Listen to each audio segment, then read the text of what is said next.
Yeshua, your King of praise. Shalom, everyone. This is Messianic Rabbi Buzz Tremé, the Jew teaching you. Welcome to our Bible study. Yeshua, you are the way. Yeshua.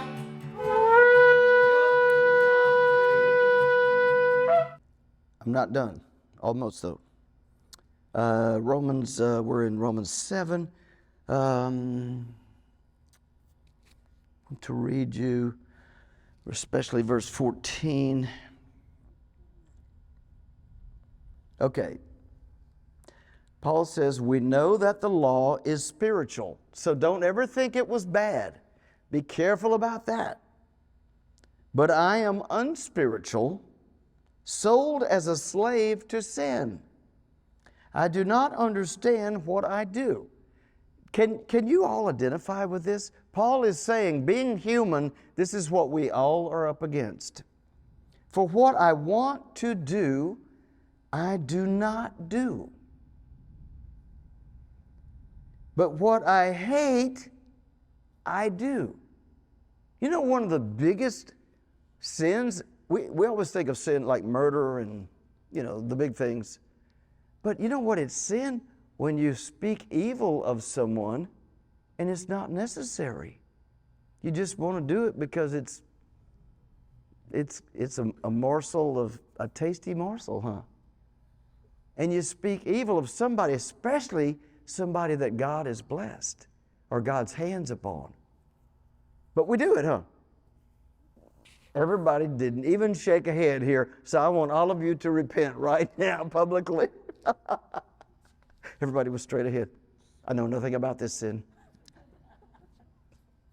You better lighten up. Okay, but it's true, huh? And the Lord sees it and hears it.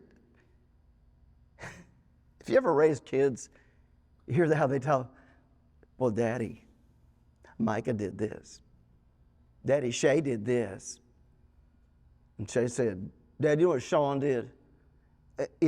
No, it was Justin. Justin did it, and that's how they grow up. Guys, we're supposed to be beyond that, huh? We should be. Because how many of you can say, thank God I'm righteous. Thank God I've arrived. We are only by faith in the Lord. Okay. Just trying to balance this so we have balance. That's what this Bible study is about. Now, I do not understand what I do. Let's see, verse 16. And if I do what I do not want to do, I agree that the law is good. Paul is saying, as a Jew, I was under the law, and the very things I didn't want to do, doggone, if they didn't pop up in my mind. Y'all get this? Now, I'm older than some of you. And so, for instance, when I was in my 20s, a lot of stuff took place in here that's not so prevalent today. It has to do with physics or physiological chemicals in the body as we age, right? So we older people can't expect the teenagers to think like we do. You don't have half the hormone stuff pumping through you, So there has to be a law to control their behavior. You can't just say, well, do whatever feels good. Right? We know where that leads. But we have to be honest about it. When you're young and immature, you're dealing with a whole different set of obstacles than you are when you're older. You still have obstacles, they're just different. So Paul says in verse 17, as it is no longer I myself who do it, but it is sin living in me.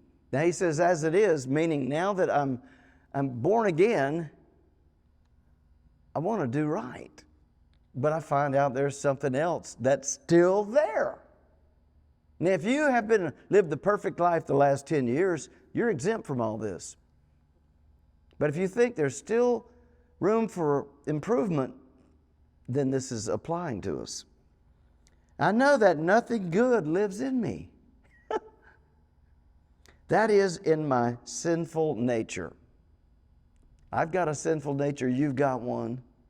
Hey, do you know that your sinful nature will cuss? I heard it. I don't know about it, but I just heard that. And I repent for lying. But look, most people would not even fess up.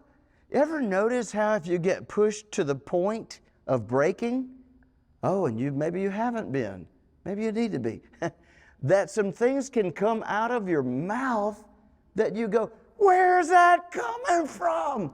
Later you just go, Lord, I had no idea that was in me.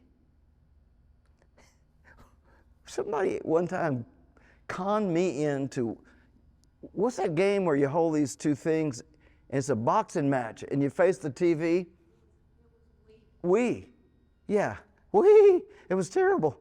But they got me in the ring with somebody in I'm in my living room. And they had been doing it, and they're here, Buzz. I said, I don't want to fight any imaginary thing.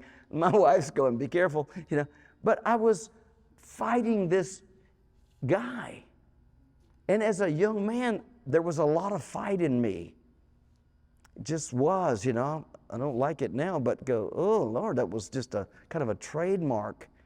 I just would get mad about things, So I'm boxing this guy, and let me tell you, we got into it. This is a dadgum computer-generated thing, but he knows my moves, man, and I'm learning his. And look, it got to where I'm sweating, and I'm going to whoop this dude, man. I realized I was saying some things. I was saying things to that guy.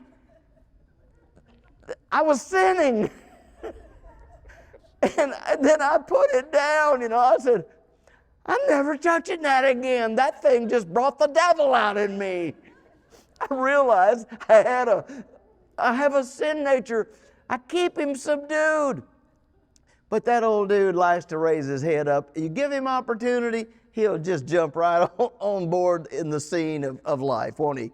So anyway, I'll never forget that. I said, I don't need to be messing with and its boxing matches.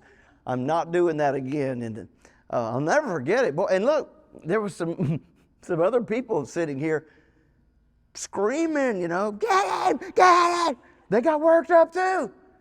I'm fighting a robot, man, on a screen. It was just terrible. Anyway, but I realized, boy, this thing comes in all kinds of packages, the opportunity to sin. What it made me realize is I can be so righteous and teach you the Bible from one end to the other. I'm just so holy, know everything. Put me in the right situation, squeak, I'll squeal like a pig, We all have a place because that nature still resides. The faith is, it no longer can kill me. My faith is in the overcoming one, Jesus the Messiah. And that's where our hope is. So I will boast in that guy, never in myself. Then these people that say, I'm walking in sinless perfection, I just go like, you're about like one of those bowling pins at the end of the lane, and here comes the big ball, buddy. You're getting ready to get crashed. You're walking in what? You're dragging around an old man with you, and he stinks. I don't know about y'all, but I think y'all need to get saved. I was just, Okay, let me read this and I'll be done, almost. So he says, as it is, it's no longer I myself who do it, but sin living in me. Woo-hoo. I know that nothing good lives in me. That is in my sinful nature. But he didn't say it's dead. I count it all dead now. Yeah, count it that way, reckon it, but give it half a chance and it'll hop back up on your back. It'll be in your lap. For I have the desire to do what is good, but I cannot carry it out. Can you ever relate to that? I don't want my tongue to say anything that is not blessed by God. But in the right situation, it might. I'm speaking about y'all now, not me. Y'all the ones with weaknesses. Lightning. Okay, for what I do is not the good I want to do. People act like sometimes this is not real. Thank God Paul wrote it. No, the evil I do, wait. For what I do is not the good I want to do. No, the evil I do not want to do, this I keep on doing.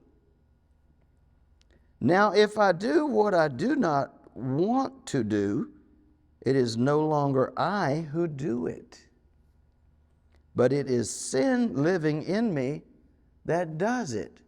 Now, this is not a free pass to sin. Say, well, but I'm saved, No, we're told to fight this thing. Work to overcome it. But in reality, the overcoming's after your faith has really proven itself and the reward for your faith comes. And that's in Romans 8 where he says the redemption of the body is what we're longing for. If we're longing for it, guess what? It's been done, but by faith we accept it, but in reality you still got the old body. And this is what Paul's saying. While you're in this old thing, fight the fight and keep on seeking God. But don't ever trust yourself. It's trusting God for righteousness that will get you saved, right? Hope y'all are getting this. It's clear to me. Hope I'm making it clear.